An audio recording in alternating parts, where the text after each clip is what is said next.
Kia ora koutou, no mai haere mai ki te Karere Matihiko for our Hapori Matihiko, the Māori and Tech community in Aotearoa, New Zealand. I'm very excited to be recording our first episode here with Katie. Kia ora, Katie. Kia ora, Meg. Awesome to be on this kōrero with you today. It is very exciting for me, a little bit daunting if I'm honest, but I've been learning in tech that, we've got to have this bias to action, just get stuff done. Today, I'm really excited to hear from you a little bit more about Ngā Tohu Matihiko, our Matihiko Awards. That's just around the corner, and I know our nominations are closing really soon. I really want to hear from you. What are you thinking? What do you need from our hapori when it comes to the awards and the nominations? Kia ora, Meg. I'm so grateful that you decided to come on this podcast because we have nominations closing next week on Friday. The Matihiko Awards are a baby of Lee Timutumu and I's. We created them back in 2022, and they were really to address one of our problems in digital and technology, which is that we've only got about 5% of the industry are Māori, and we know we need more Māori in there, but how do we show our rangatahi what working in tech looks like unless they see them? So the Matihiko Awards were born, and we've been going for 3 years, so this will be our 3rd year. It's in Ōtautahi. They're really an opportunity to show all the amazing work, kaimahi, businesses, kaupapa, innovations that Māori are leading. We're really excited to put them on, but we do need lots of nominations so that we can bring them all and celebrate them all in June. I remember the feeling of walking into the awards last year in Manukau, and my career in tech has taken me all over the world. I started with Google in Australia, went to London, and I was home in New Zealand, and now I'm a founder for my own business. And I think in that time in the tech world, I hadn't met many other Māori in tech, but what I felt when I walked into that room was it was just the wairua hit me of there are lots of people, even though we might be 5% of the industry, there are lots of incredible people doing very, very interesting and innovative things. And I was so inspired after that experience of coming to the awards. We've got to get our stories out there more. Yeah, and that's what we wanted to create.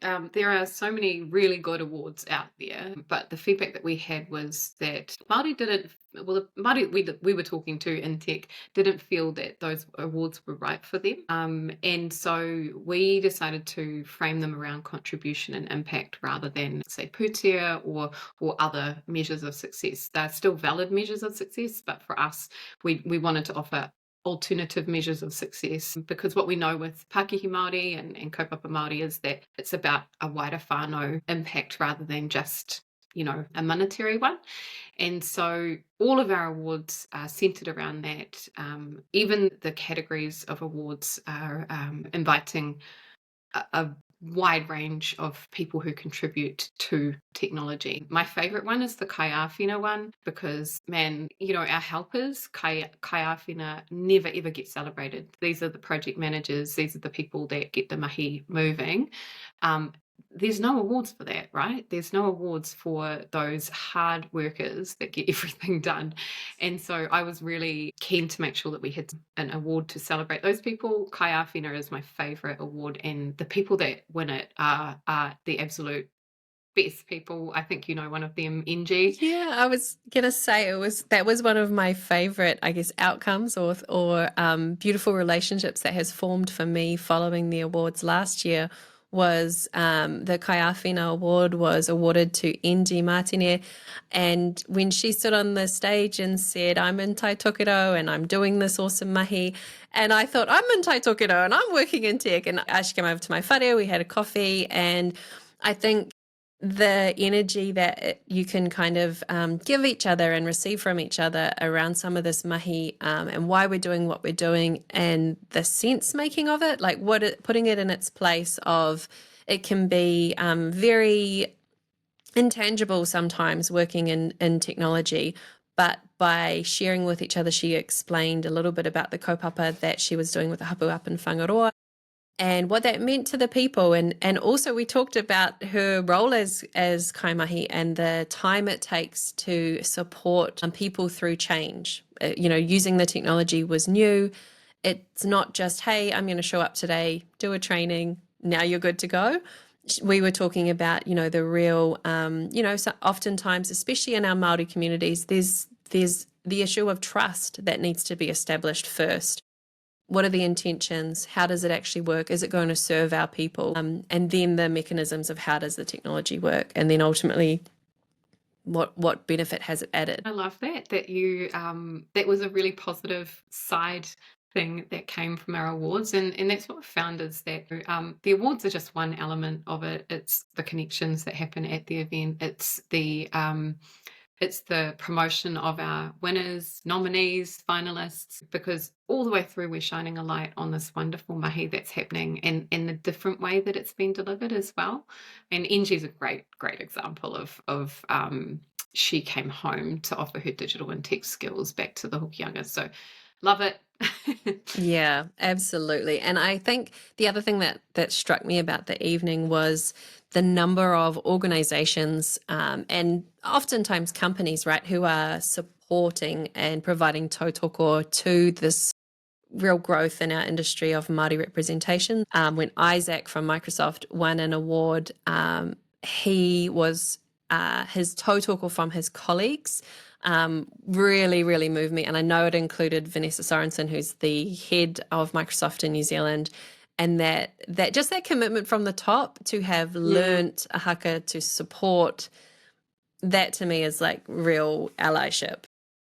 Oh, yeah, and I think that's all this beautiful stuff that's happening behind the scenes. Like you can look at the news and there's some pretty bad stuff happening for Māori and for kaupapa Māori in the news, but all throughout Aotearoa there are these really beautiful things happening, progress happening, and we see it all on that night.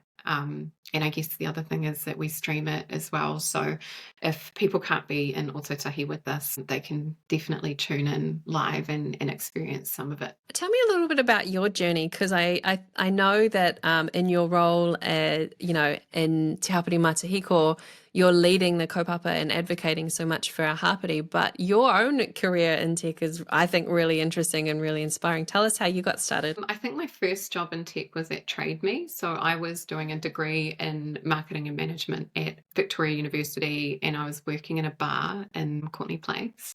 And someone from Trade Me came in and asked if I wanted to work there, and I was like, yeah, love that, way more than working in a bar. And so I joined Trade Me at that big growth space where you would make changes on the website and see what happened. So I got a really good view on how a big website is built and how it's run and how analytics work, and in the important role of customer service and looking after people as well. At that time I was the only Māori at Trade Me. So my nickname was Token. Which is so inappropriate now, but that was the days. And My nickname when I spoke at Manu Kōrero, when I was at high school, my white name on the marae was White Bulb, because I was so white I glowed in the dark. It made me feel included. Yeah, but like that's the opposite as well. Really bad nicknames. Yes, yeah, but We've moved on. Yes, we've definitely moved on. But yes, I've kind of hovered around tech in different forms, and then leaned into social media and all the digital platforms as my speciality. Now I run training for people to use social media and do marketing, and have led some really awesome campaigns as well. Yeah, you were in the COVID-19 response, right? Like spun it up in a day. Yeah. So we did the Unite Against COVID, and I think we built the website. Well, I didn't personally build the website, but we wrote a lot of the content for the website in about 24 hours. Actually, it was off the back of COVID. I was speaking at a Meta event with Lee on stage, and we both expressed our keenness to support Māori in digital and tech. And it was on that stage that we were like, we're onto something. And then we joined forces to create Te Hapori Matihiko probably about a year after that. The intention really was to amplify Māori working in digital and tech, provide a community, and then celebrate the amazing work that is happening. I've joined the Hapori, a couple years into it, and so can see the impact that you've made. It's something that's really special to be a part of. It was a Digital Futures teachers workshop that I first came along to. That was my first Te Hapori Matihiko event. I kind of just showed up.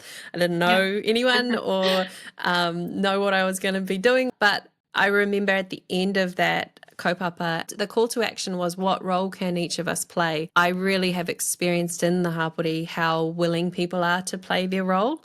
And to go, it's not just on one person to solve the digital skills gap or to bridge the divide, but each of us can play a role in the positions we hold. And another close friend I made through the hapori was Sarah from Circler. She was also an award winner last year. She's phenomenal. And we talk about this experience of being Māori in the tech community and how that is a nuance different from a lot of our hapori members who are Māori working in tech for kaupapa Māori, solving problems or serving communities. So those nuances kind of make space, in my opinion, for people wherever you're at on your journey and whatever you're doing. Absolutely. I love that you say that, people in our hapori are so willing to jump in and tautoko. And I think that there's an abundance of people willing to help and share their knowledge, show up to events, talk, mentor a young person, all of that. And then the next stage from that is nominating people.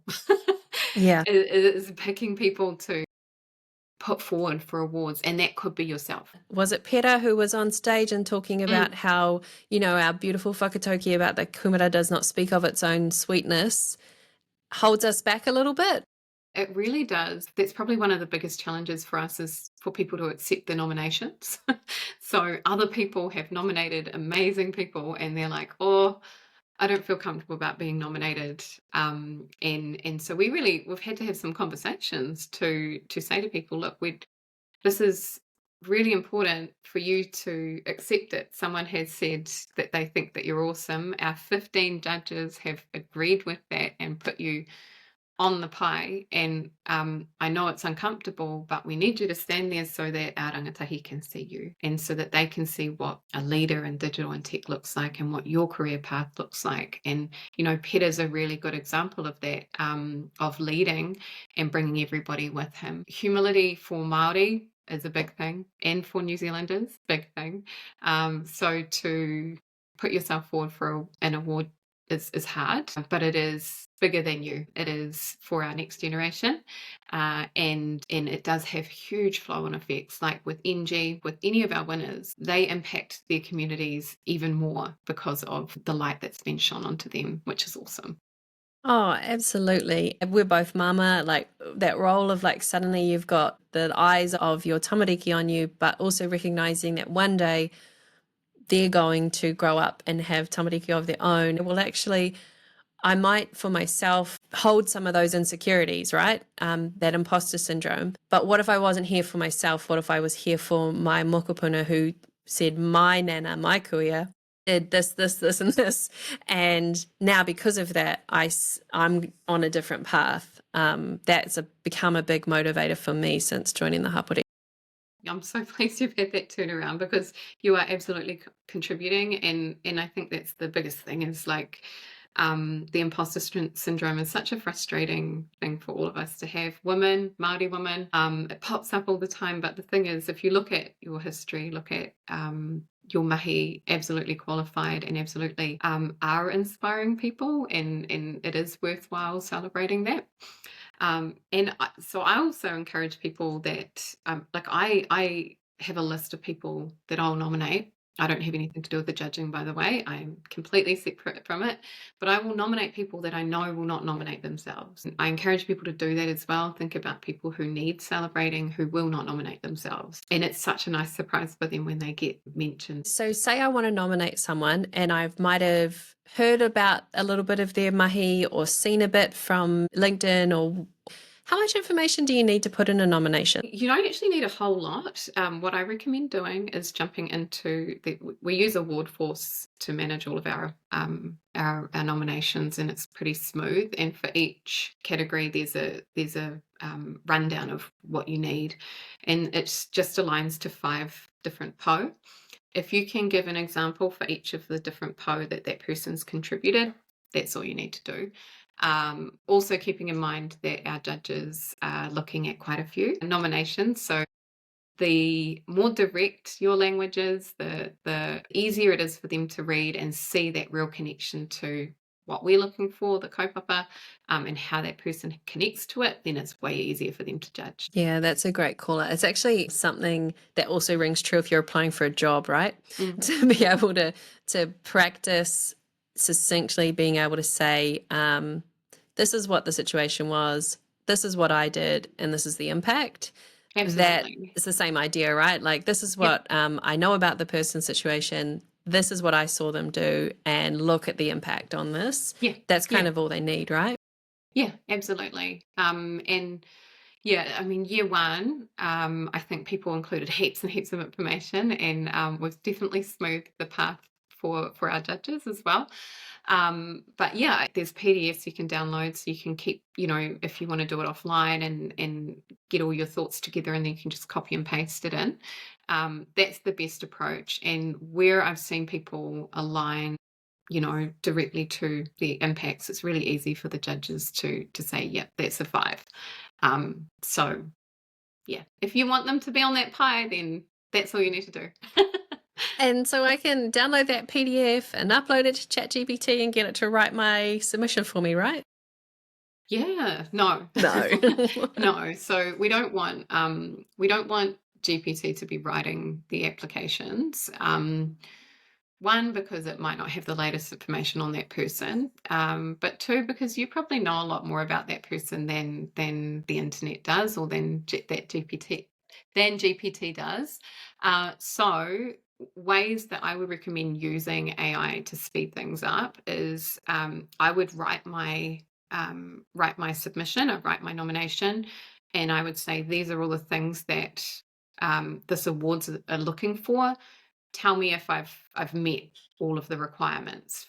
Do you have any other questions? So really getting it to pick some holes in your what you've put together, and then that will strengthen your nomination rather than getting it to write the whole thing.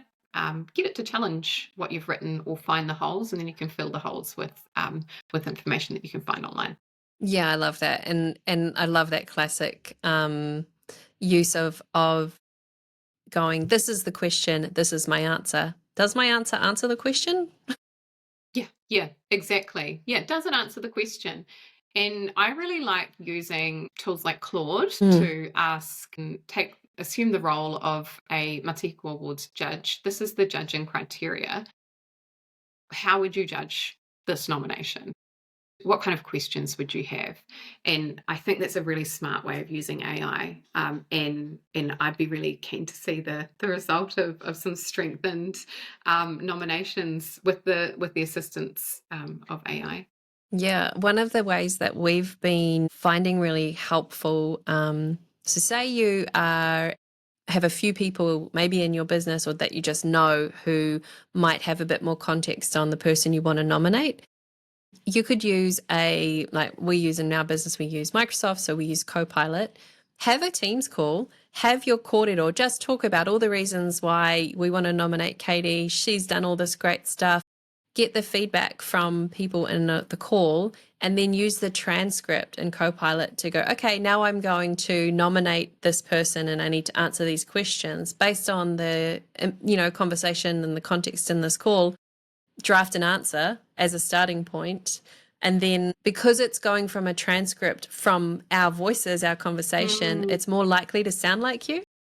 Yes, I love that. That is such a speedy way of pulling together a nomination. Yeah. It's also really cool for people who don't love writing, don't find them it easy to articulate their thoughts in typing or writing down. If you're someone who, our traditions, our oral traditions, it's all about what we say and what we hear. That might work quite well, I think, for some people in our hapori. Yes, yeah, absolutely. Like, I'm neurodiverse, I've got ADHD, and so they talk about body doubling, or and body doubling is a technique where you just both do the work together, or you talk about it together. So this is a really good technique for people with neurodiversity, to get all the mahi out and then it's done with the support of AI. That's cool. I love that idea, Meg. Yeah, it's been working super well. Yeah. But yeah, for this specifically as well, especially when we might be stitching together bits of knowledge that different people have about, say, a project. My last question on the nomination process is, who can nominate? Anyone is allowed to nominate. The only thing is that we ask the nominee has whakapapa Māori. And if you don't know their whakapapa, that's okay.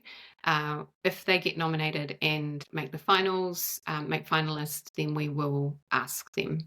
So we'll message them and say, hey, kia ora, you are a finalist. We just need to update your whakapapa. We update whakapapa because it's really important when people are announced as finalists that we're making that whakapapa connection, because we want people to be proud of, and we want their iwi to be proud of their whānau making the finalists as well. So include as much information as you can. We will try and fill in the gaps where we need to if they make finals. Awesome. And it's also worth saying that, like, we saw so many people representing and showing up on the night to celebrate. So if you maybe feel like this isn't the year that you want to nominate yourself, or that you want to nominate someone else, you can still tautoko by coming and being there on the night and buying a table or buying a couple of tickets for you, or go to your workplace and ask them and say, hey, this is a kaupapa that we should really be supporting. So that's another opportunity of a way to get involved. Yeah, and we can guarantee the kai is going to be good. Oh my God, the kai was so good last year. Yes, so thank you. good. I used to, Yes. when I was at high school, my job was, I was a waitress for a caterer. So we catered weddings and events and stuff like that. So like I've lived through some buffets, right? I were to Google the whole, like, you get a buffet every day for meals multiple times a day. That was hands down the best buffet I've ever had in my life. Wow, that is It might have been the kaimoana. Yeah, we do go hard with the kaimoana. Yes. So the kai's going to be good. The manaakitanga is going to be on, and really good entertainment as well. So it is I love awards evenings because it's just happy celebration stuff. So it's always a beautiful night. Yeah, and you'll get to meet some really interesting people as well. Yeah. Oh man, I'm excited. So I would love to know, anyone who's listening, send us a message. If there's someone you want to hear from, maybe one of the past winners, we would love to get them on and have a kōrero and hear their story, because the reason that the awards were founded was to highlight and shine a light on the awesome work that's being done by Māori in tech. Yeah, there's so many good winners. I would love to interview them all because they're doing such interesting stuff. Let us know who you'd like to hear from, and we'll go and knock on their door and ask them to tell us their story. Yeah, awesome. Well, thank you so much, Katie. I've really enjoyed this, and love to hear any feedback from anyone who's listening, and we hope to see you in June. It's the 12th of June, right? Thursday, the 12th of June. Yeah, it's a school night. But yeah, we're hoping you can We take used the to Friday call off. Thursdays Media Fridays. Did you ever have that when you were working in media? No. Thursdays were Media Fridays because people treated it like it was Friday night. So I imagine it'll be one of those Thursdays. Yeah. And yeah, we'll make sure that there's lots of fun stuff to do while you're in Christchurch as well. While you're in Ōtautahi, we'll be providing some good tourism things for our visitors as well. Awesome. Can't wait. Awesome. Kia ora, Meg. Awesome. Kia ora, Katie. Ka kite. Ka kite.